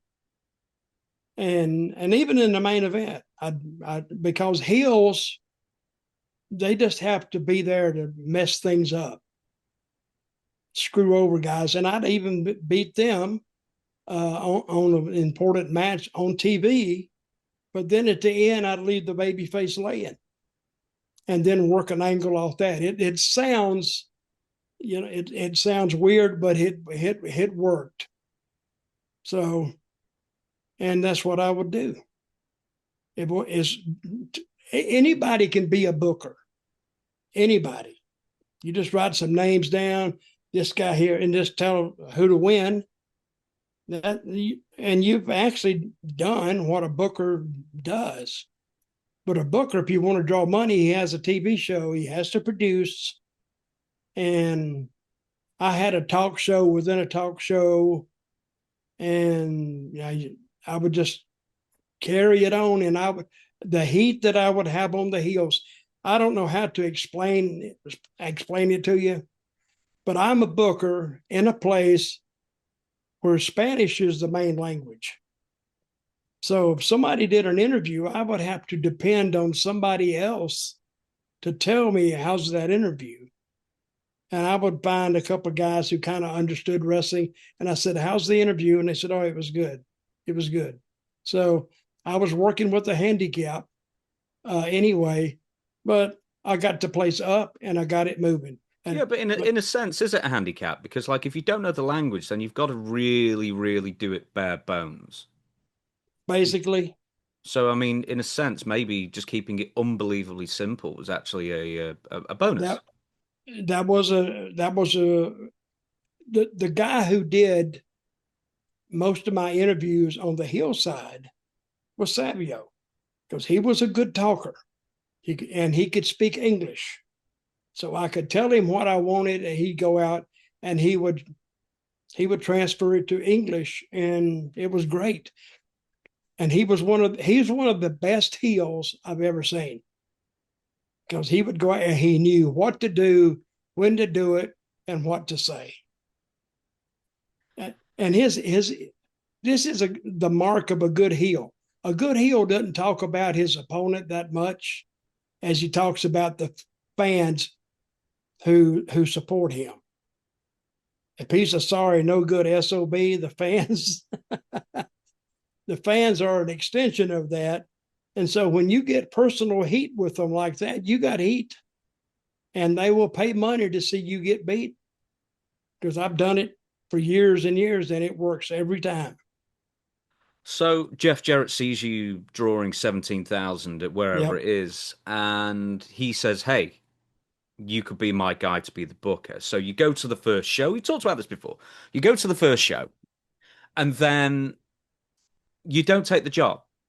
So No. why not? Did you think it was going to fall on its face immediately, or why did you not take it for another year or so?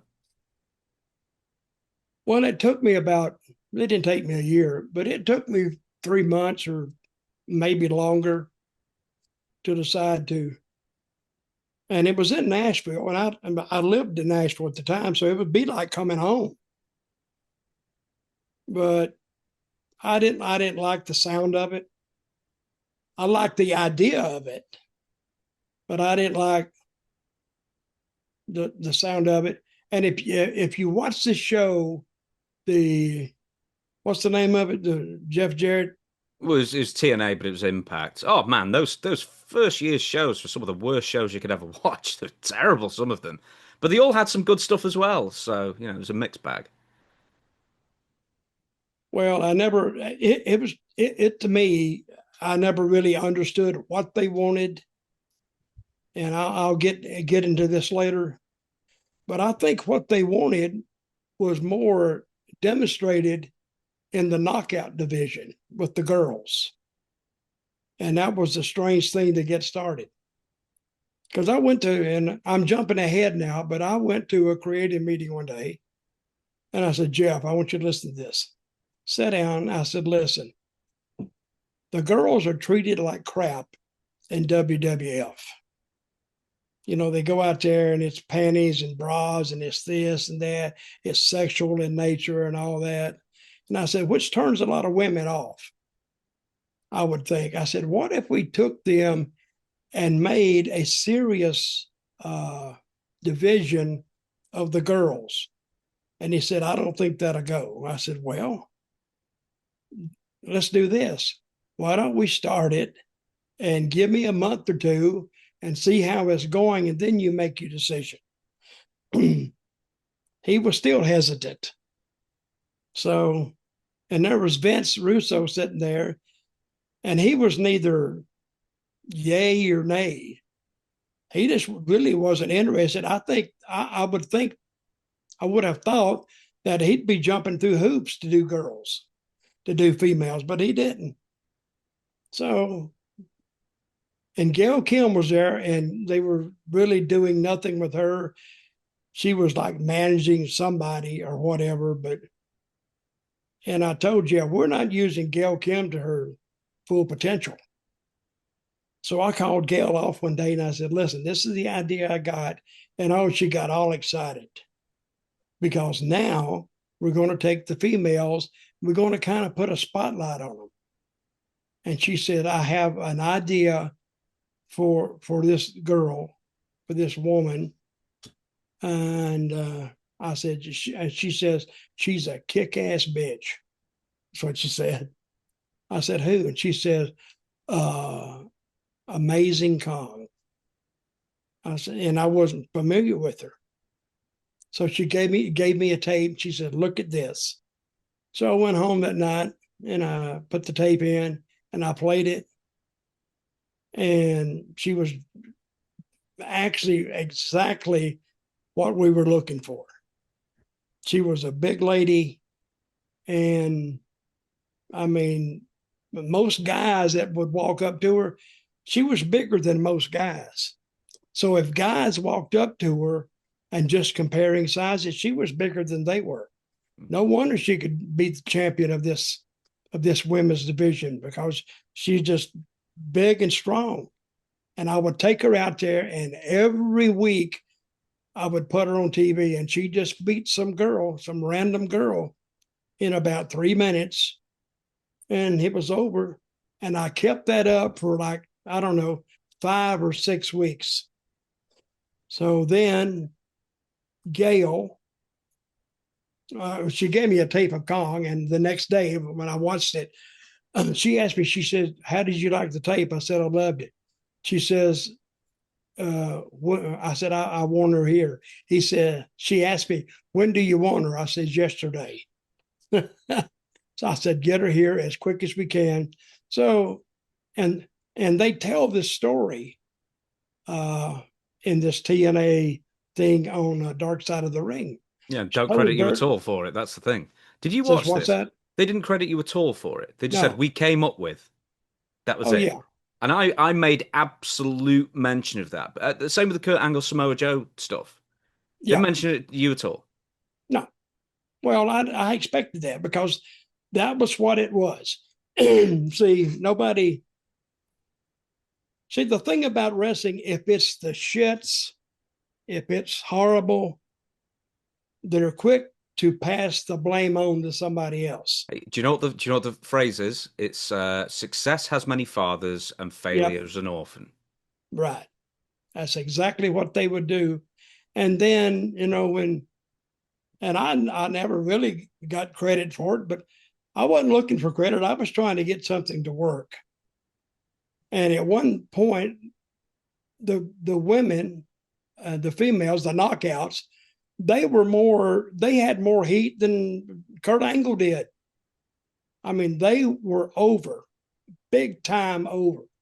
So, of course, when you get something over, somebody wants to take credit for it, or they have bigger pants than what they need to wear. But when I got it over, and I didn't get it over, the girls just did what I asked them to do. And I said, you can put your own match together, but this is the finish I want, and this is the way I want it done. That's all I would describe to them. So, and I would put Gail because she had a little more experience to her than the other girls did. So I appointed her like, hey, you're like the representative of the girls. I said, if they got a problem, bring it to me and we'll sort through it. But I was very proud of those knockouts. And they started doing numbers. About 3 to 4 weeks in, those numbers started to grow. If anything grew TNA more than anything else, it was the knockouts division. Because Two, one time I had a match, and I think it was Gail Kim versus Kong, and they did a rating. It's still, we were doing like as a company, a 2.5 or 2.6 average over 2 hours. When that match came on, they did a 3.44 is exactly what they did. If they had did a 3.45, they would have marked that down as a 3.6. They would just went up a tenth of a point. And that was almost a record. And I think the record viewing average was when Hulk Hogan made his first appearance in TNA, and I think it did like a 3.7 or something like that. It was the record. But these two girls against each other, I'd build it up, Kong versus Gail Kim, and they would do almost a 3.5. I've got two questions to go back Yep. onto how you eventually ended up in TNA. Is one, what did because it was over a year, so like I think the first TNA show was like June, July of 2002, and then Yeah, you it don't was go to summer. TNA until like September 2003, so it's like a 15-month span, right? Mm-hmm.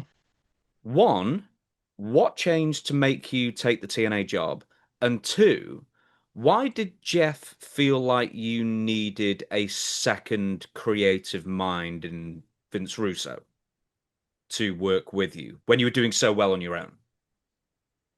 Oh, I don't know. You'd have to ask him. It was a team. It was me, Jeff, and Vince Russo. Is what it was. So I would go in there and I would try traditional wrestling, and Vince would try to hotshot it and do what he thinks was best for the show.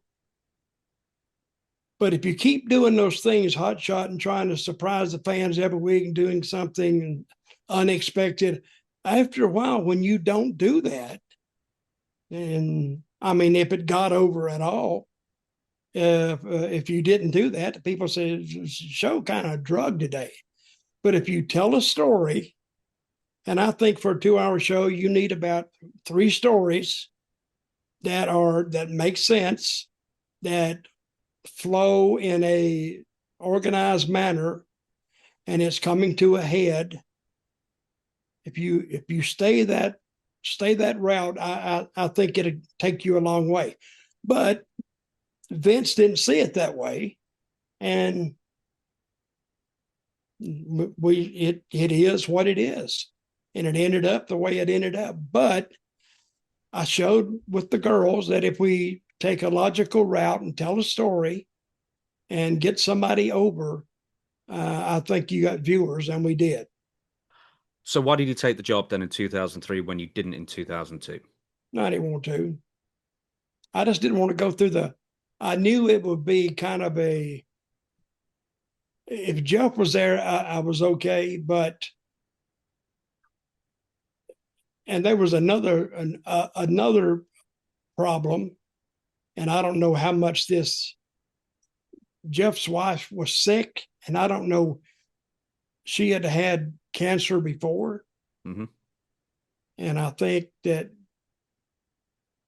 may have had just a little bit, because that would pull Jeff away, and rightfully so. That would pull him away from the duties of helping book the thing, and I don't blame him. If my wife was sick, I would spend more time with her than I would be at the job. So that would, I think there was an element missing, because it just was. I just didn't want to go at that time, and I didn't go. That didn't answer the question, but I just took another year and 3 months to make up my mind. Let's talk about Jerry Jarrett leaving. Now, the Dark Side of the Ring shows very much put you and Jeff in between the conflicts of Jerry and Vince Russo. Now, I've heard beforehand Jerry Jarrett just hated Vince Russo. He hated everything he stood for as far as he did. Wrestling. He told me one time that if he could hang him, if hanging was still legal, he'd like to hang Vince Russo. and Vince has told me his side of the story too. So, but this is what you got to do, or this is what I did. I would just listen to both sides, and I knew what they were doing, so I would just watch it. I never took Jerry's side, never took Vince's side. It was what it was. They just didn't like each other. How much did Jerry try and book the early TNA shows, as far as you were aware? Because obviously he wasn't just the owner. I mean, he was a booker for so long as well. There's no way he couldn't have thrown in some ideas. But I mean, how influential was he, or how much did he interject himself week to week into the shows? You talking about Jerry? Jerry, yeah. Well, Jerry was the type who booked it. He liked to book it more or less by himself and then get input. So, and I was only there for the first 2 shows. And I could tell there was, it was going to be a tough job. It really was. And I sat down one day and I said, okay, listen, you got a choice. You can stay here in San Juan and have, in the wintertime, you have beautiful sun, 86 degrees, sun shining. You know, you only work 3 days a week. You can do that, or you can go back to Nashville when it's like 28 degrees in the wintertime, snow, and people's all bundled up, and go through that. what would you do? And I said, I think I'll just stay here, because I have been on the startups of some other companies, and it takes a while to work the knots out or to straighten out the ropes. And in the meantime, the business has to be run. One thing I heard, I think they had done like 80,000 buys on the first show or something like that. And then I found out that they had made, it was a misreported number, and they didn't do 58,000 or 80,000 or whatever it was, had an 8 in it. They had done 8,000. Now from 58 to 8 is a big jump, or 80 to 8 is an even bigger drop. And that drove them crazy. And rightfully so, because I think Jeff had invested his money. Jerry Jarrett had invested his money. And I don't know if they had any more investors. I don't know. And then it came to Jeff's attention that he went to see Dixie Carter about investing in the company, and her father, what was his name? Bob Carter. They just got on a plane one day and went down to Dallas and walked out with him saying, I'll be the money man for it. We'll get to Dixie in a minute, because I know you enjoyed those segments the most. How did Jerry get on with Dixie? Before I forget anything, how did Jerry get on with Dixie? Because the documentary very much made it seem like they didn't get on at all. No, I think that, I don't think they got along very well, because I think Jerry wasn't the boss, and he was used to being the boss. And Dixie wasn't the boss, and she was used to being the boss. So you had people there that were wary of each other. And Jerry Jarrett's been around those carny types his whole life, because to be in wrestling, you're around a bunch of carnies anyway. So it was and when I finally went there, there was you could feel tension in the office and didn't know where it was coming from, but it was there. And I kind of felt sorry for Jeff. And I don't know when it was that I found out that his wife, Jill, was sick. I think it was later. I don't know when she died, but I don't know if it was around 2005, 2006, somewhere around that time. She passed 2007. Very, very, very, very sad, really. I'm going to find out. Just pause. May 23rd. Damn. May 23rd, 2007. Dutch is absolutely bob on to the day there, May 23rd, 2007, at the age of 37. Crikey. Yep. A couple of years earlier, Jerry Jarrett would leave TNA. Yep. And the story is explained somewhat in the Dark Side of the Ring episode. I wanted to get your memories of what happened and kind of like the build towards Jerry leaving. Was it obvious he wasn't happy? Was he going to the shows less? And what was your reaction? He didn't go to the shows, period. He didn't go. He quit coming to TV. And working in TNA, I have never worked, and I love Jeff to death. But, I met Jeff when he was like 13 to 14 years old. He was working in the concession stand, and one night he looked down, he said, this is what, I think he said this on the show, said he made $300 one night. I said, damn, hell, he was making more than the wrestlers were making. So anyway, but his heart has always been in the wrestling business, and if you see this documentary, Dark Side of the Ring, he explains it. But there was times in TNA, I didn't know whether I was coming. I didn't know whether I was going. I didn't know when they were going to walk in and say, "Well, we gotta finish you up." I didn't know when they were going to do that. So I never found any enjoyment really in the job, because I didn't know if it was going to crash the next day, because you had problems with Jerry. He's passed now. Good guy. I liked him. And problems with Dixie. You didn't know what mood she was going to be in. And it was just to me, I just treated it like a day-to-day job, because it may be there, and then again, something could happen. It could blow up overnight.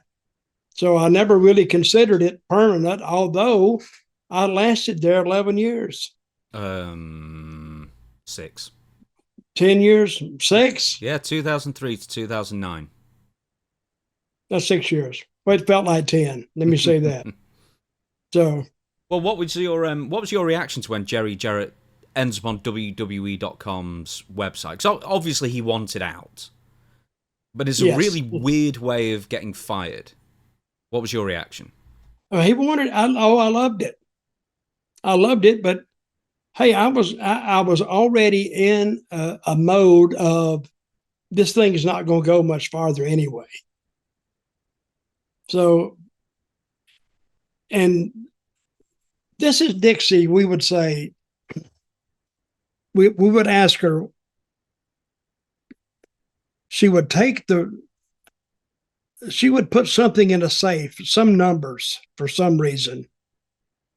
And she would come in one day and she told me and Vince that the ratings were up 10%.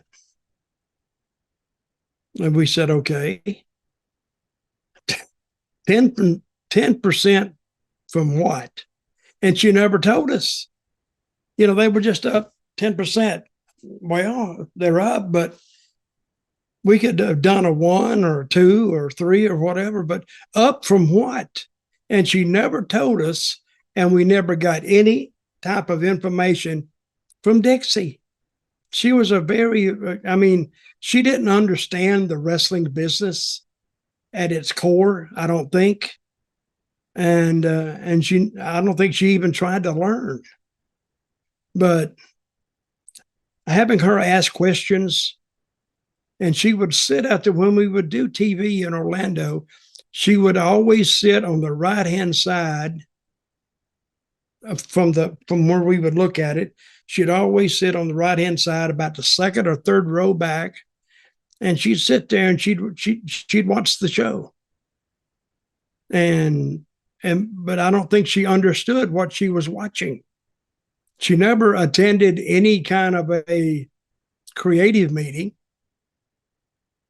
Thank God she didn't come in the creative meeting and throw some thoughts around, because, like I said, she didn't understand the wrestling business at its core.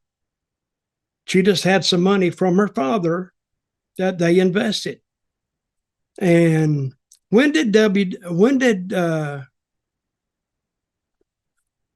was the name of the company I worked for? IWA or? Yeah.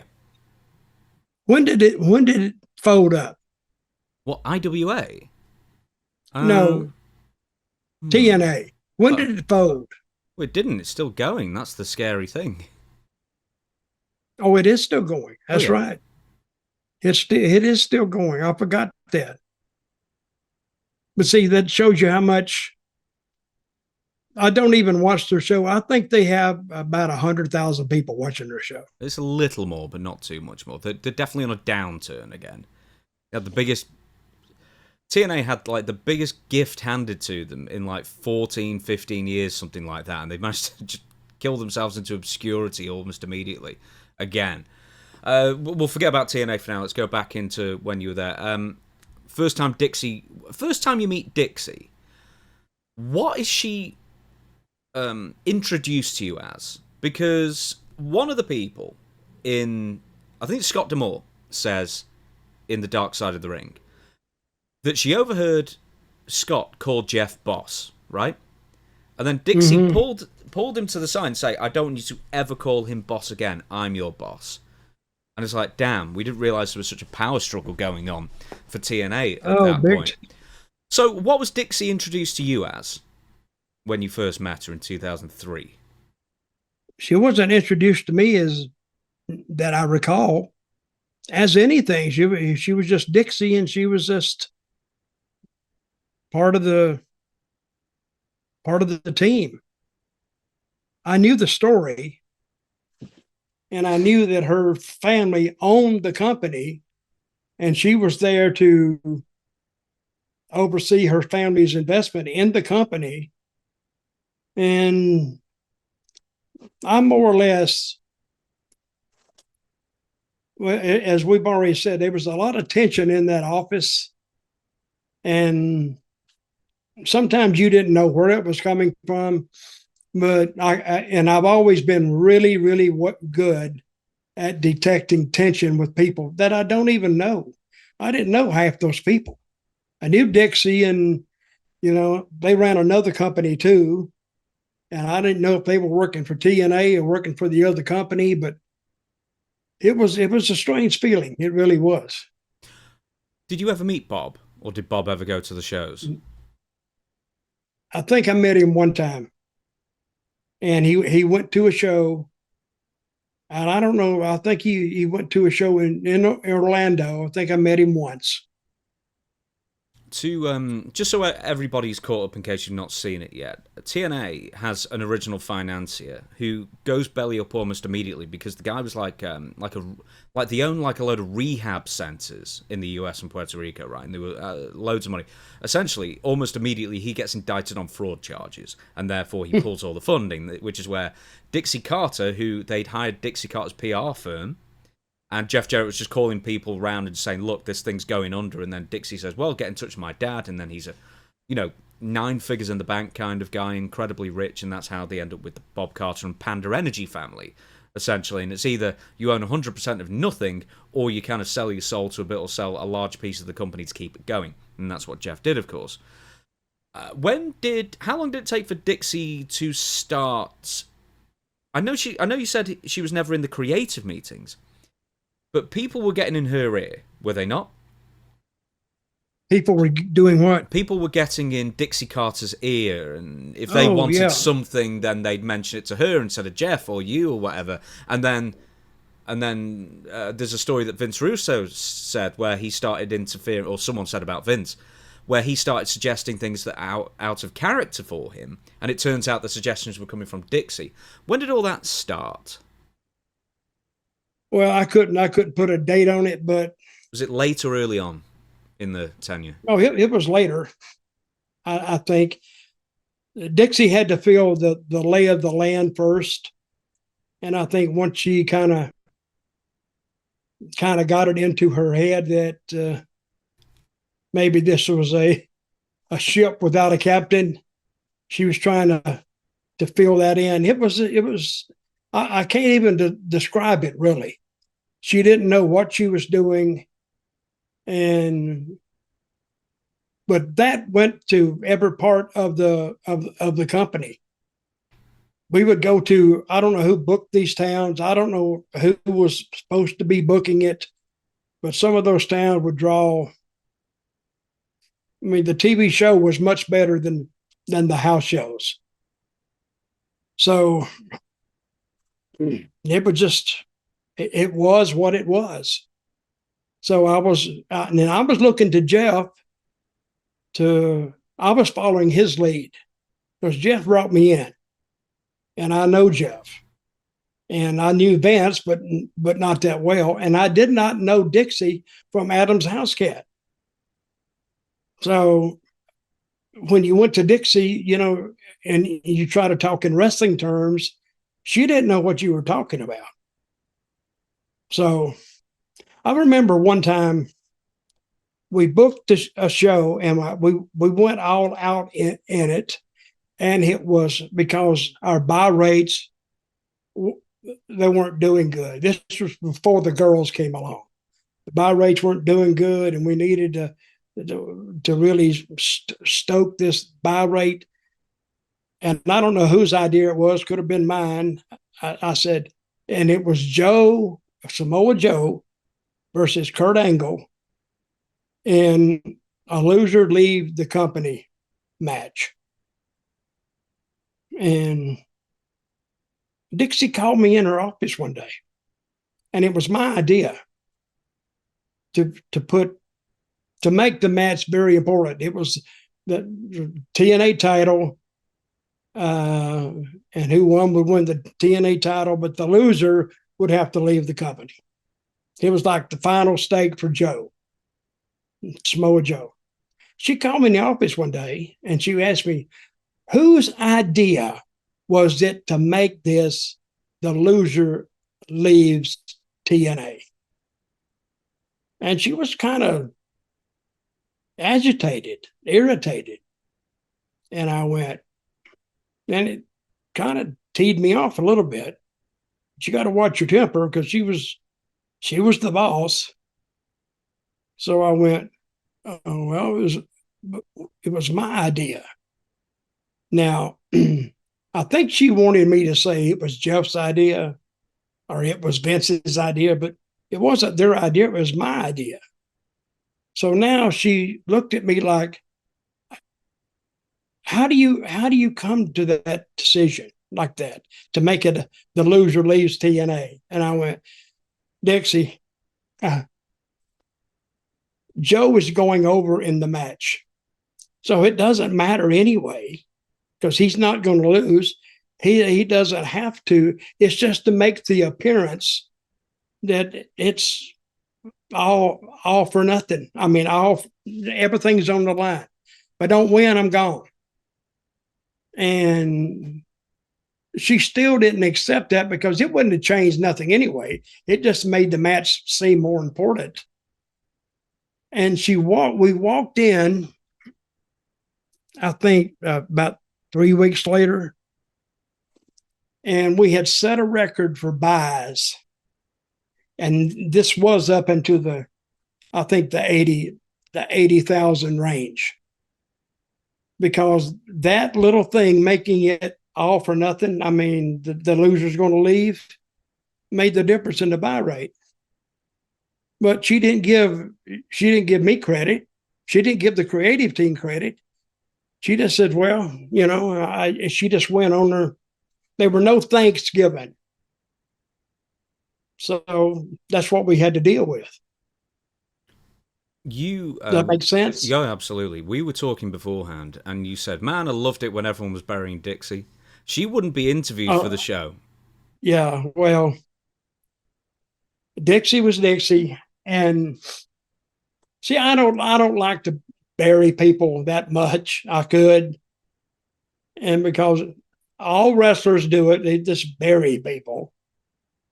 But Dixie was Dixie, so I'm going to, and I got along with her well, it seemed like, I thought. But she seems to never get better. The accusation in the documentary is that she didn't know how much you and Vince Russo and Jeff Jarrett protected her from herself.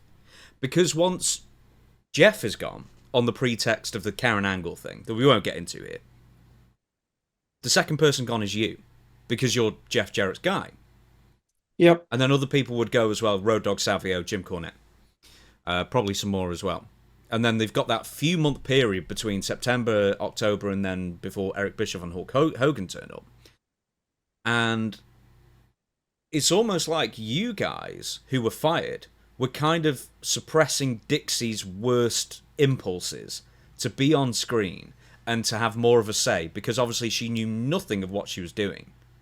And it kind of was proven true when she did start being an on-screen character, and she did have more of an input. And then TNA from there on, it was always like on the level, ratings-wise for the most part. And then after the Hogan-Eric Bischoff thing, apart from the fact that they just seemed to strip TNA of what made TNA TNA and at least had some following, it did tons worse, and it's never been back to where it was since. For all its faults, it had some really good stuff as well. And then, but Dixie also seemed to be, I guess, from what I'm gathering from you and everything else, she was easy to be manipulated. She was very prone to flattery. She thought she knew more than what she did. And the reason they bring up Kevin Nash buttering her up, when it came to contract time and in the Hilton and other politicians. Then you've got the ultimate politician, Hulk Hogan, coming in and making it all about himself and kind of, once again, stripping TNA of at least what the fans who were sticking with it every week liked. And then she brought Jeff back for a meeting, only to get rid of him again, just to make the overture to Hulk Hogan. I mean, all that. I mean, you need to stop me talking, Dutch. Like, where do you want to pick it up from?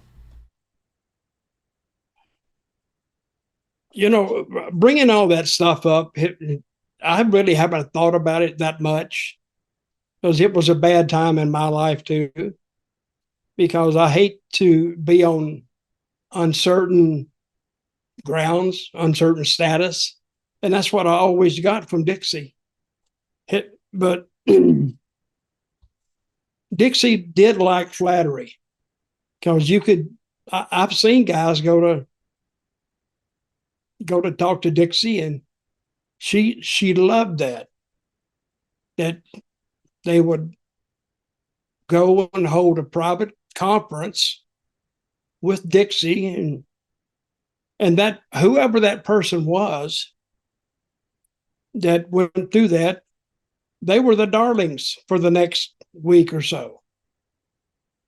I remember I did something with a girl, and the girl went to Dixie and complained, and she came to me and she says, Dutch, can I and she was very nice. She said, Dutch, can I talk to you for a second? I said, sure.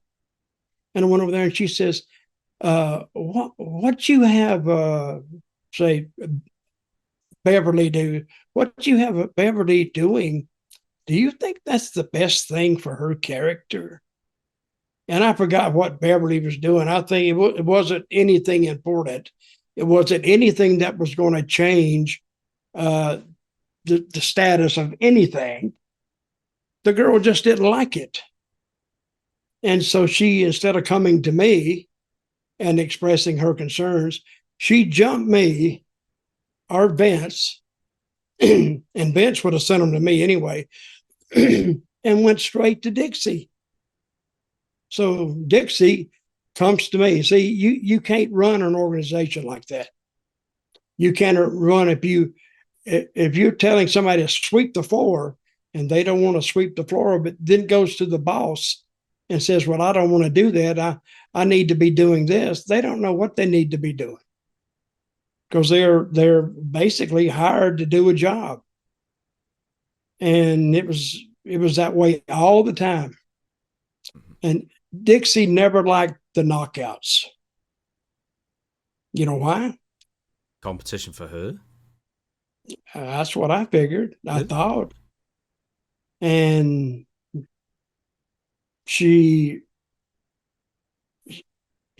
I don't know any knockout that she really got along with, because she was hard to read and not hard to read.